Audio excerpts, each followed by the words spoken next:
Welcome to Subhashin's School Digital Lecture, Subject Science, Class 8, Chapter 1st, Crop Production and Management, Part 2. Irrigation. The supply of water to crop at regular interval is called irrigation. Regular interval time में हम water supply करने के process को हम बोलते हैं irrigation.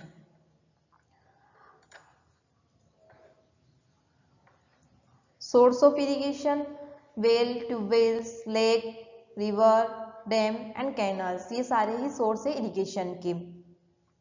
अब methods of irrigation, mainly 2 methods बताइए इसमें, traditional method and modern method. First of all हम ट्रेडिशनल मेथड को देखेंगे. ट्रेडिशनल मेथड में फर्स्ट है इसमें मोट, सेकेंड है चेन पंप, थर्ड ढेकली और फोर्थ है rate.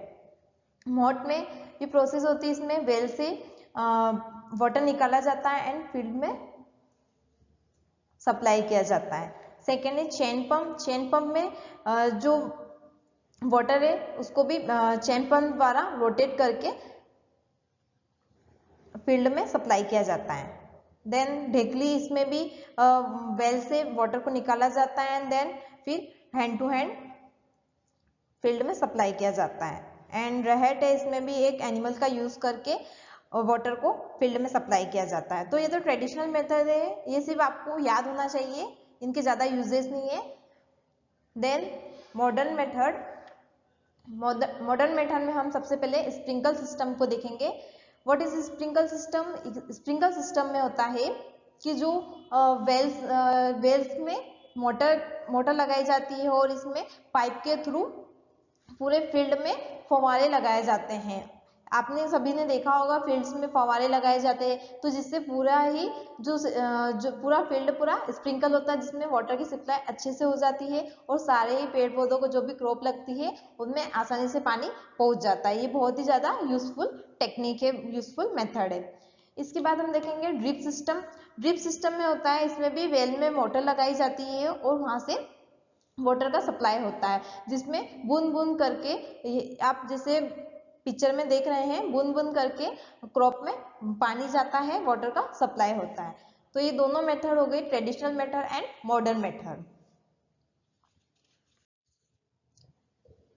Next, protection from weeds. ये भी बहुत ज़्यादा जरूरी है, एक स्टेप्स होती है. अनडिजायरेबल प्लांट में grow naturally along with the crop. This undesirable plant called weeds. जो क्रॉप के साथ में undesirable plant, unwanted plant grow हो जाते हैं, उन्हें ही वीड्स कहा जाता है. The removal of weeds is called weeding. जो वीड्स को निकालने के प्रोसेस को हम बोलते हैं weeding. Weeds are also controlled by using certain chemical called weedicides like 2,4-D. जो वीडिसाइड्स उसने कहते हैं, जो जैसे केमिकल्स वगैरह का छिड़काव करते हैं, जो भी अनवांटेड प्लांट वापस से क्रॉप में ग्रो नहीं हो, अगर कोई कीड़े वगैरह भी लग जाते हैं तो केमिकल, कुछ ऐसे केमिकल्स रहते हैं, उनका यूज करके इसे कंट्रोल किया जाता है. They should use these chemicals very carefully before spraying. These chemicals, nose and mouth must be covered with mask and cloth. Spring करने से पहले ये जो भी केमिकल हम स्प्रिंग करते हैं, इसके करने से पहले हमें ये प्रिकॉशन लेने पड़ते हैं कि आपकी जो फेस है और पे मास्क लगा होना चाहिए, क्लोथ पूरी तरह से और नोज पूरी तरह से कवर होना चाहिए. Then harvesting. हार्वेस्टिंग भी बहुत इंपॉर्टेंट स्टेप है. Process of cutting mature crop called harvesting. Mature crop की कटाई करना ही हार्वेस्टिंग कहलाता है. Harvesting is done by the sickle और बाय अ मशीन. हार्वेस्टिंग जो प्रोसेस है सिकल से, जो पहले के जमाने में ट्रेडिशनल मेथड में सिकल द्वारा हार्वेस्टिंग की जाती थी, लेकिन अब मॉडर्न मेथड में टेक्निक में मशीन द्वारा हार्वेस्टिंग की प्रोसेस की जाती है. जैसे ये थ्रेशिंग मशीन्स आ गई. अब the grain seeds needs to be separate from the chaff. This process is called threshing. इसमें क्या होता है, थ्रेशिंग मशीन में जो भी ग्रेन है उसको डाला जाता है और उसको उसके भूसे से, उसके जो कचरा रहता है उससे अलग किया जाता है. ये पूरी प्रोसेस थ्रेशिंग मशीन में हो जाती है. देन जो ट्रेडिशनल मेथड है, पहले के ज़माने में क्या होता था, विनोइंग मेथड द्वारा जो जिन फार्मर्स के पास में कम लैंड होती थी वो विनोविंग मेथड द्वारा जो ग्रेन्स को सेपरेट करते थे चाफ से।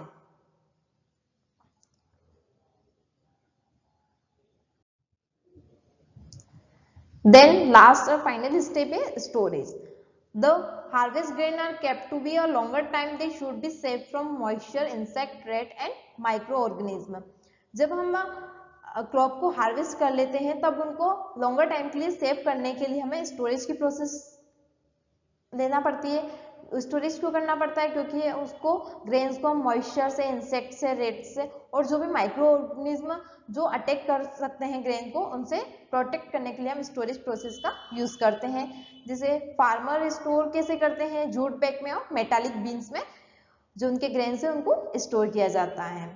अब लार्ज स्केल पे स्टोर करने के लिए हम स्लोएस और ग्रेन्युलरी का यूज करते हैं। स्लोएस ऐसे आप पिक्चर में जिसे देख रहे हैं इस टाइप के होते हैं और ग्रेन्यूल मतलब गोदाम, गोदाम में बड़े बड़े वेयर हाउस में, गोदाम में ग्रेन्स को स्टोर किया जाता है।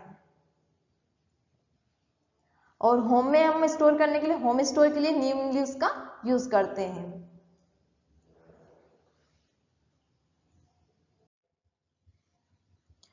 Food from animals, see the table, जिसे हमें फूड एनिमल्स से मिलते हैं, जैसे मिल्क है, मीट है ना, इस टाइप के जो फूड आइटम है हमें एनिमल से मिलते हैं। तो मिल्क किससे मिलता है हमें? Cow, buffalo, she goat and she camel से। और मीट मिलता है गॉट एंड रैबिट से। तो ये तो हो गए हैं food source. Then next animal husbandry. Animal husbandry meaning होता है पशुपालन। Animals reared at home or in the farm have to be provided with a proper food, shelter and care. When this done on a large scale, it is called animal husbandry. जैसे कि कुछ लोग घर में ही मतलब पशुओं को पालते हैं, है ना, उनको प्रॉपर शेल्टर देते हैं, प्रॉपर उनकी केयर करते हैं। वैसा अगर लार्ज स्केल पे होता है तो उसे हम बोलते हैं animal husbandry. Thank you student. I hope you understood this chapter. Thank you.